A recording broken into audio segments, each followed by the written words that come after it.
صورتحال ابھی میں تنبیہ کرنا چاہتا ہوں اور ایک اور پیغام آپ کو عرض کرنا چاہتا ہوں۔ ڈیموکریسی کے نام پر پوری ملت اسلامیہ کو تباہ کیا جا رہا ہے،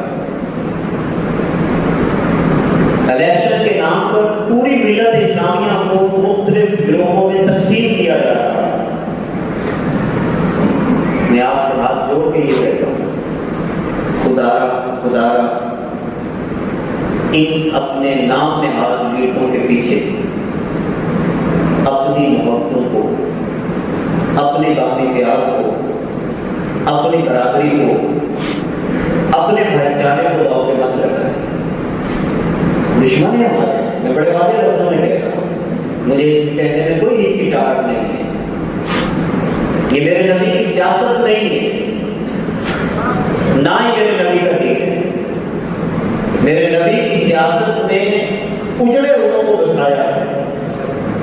میرے نبی کی سیاست نے 100 سال کی لڑائیوں کو ختم کر کے بھائی بھائی بنایا ہے۔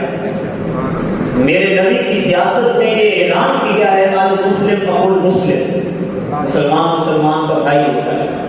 میرے نبی کی سیاست نے یہ اعلان کیا ہے انما المؤمنون اخوہ، مومن تو آپس میں بھائی ہوتے ہیں۔ یہ کیسی سیاست ہے جو کراشن کو اپنے باہر نکلوا دیتی ہے؟ یہ کیسی سیاست ہے جو ایک دوسرے کا گریبان پکڑنے کو دل کرواتی ہے؟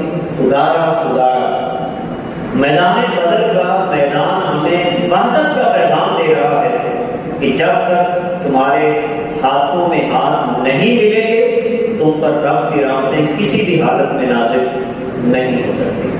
ہر بندہ کوشش کرے، ہر بندہ اپنی آپ پہ انجمن بنے، کوشش کرے، مضبوط بنائے اپنے آپ کو کہ ہم نے کبھی بھی فرقہ پرستی، قوموں کی تقسیم، برادریزم کی تقسیم اور اسی طرح یہ اونچ اور نیچ کا جو فرق ہم نے پیدا کر رکھا ہے، بے تکا سا فرق جس میں ہماری عقلوں میں پردہ ڈال رکھا ہے، خدا کے لیے ان تمام چیزوں سے نکل کر محبت کی بولی بولنا سیکھیں، آگے بڑھیں۔ میں یقین کے ساتھ کہتا ہوں جب آپ اس انداز سے آگے بڑھیں گے رب کی رحمت آپ کا انتظار کر رہی ہے۔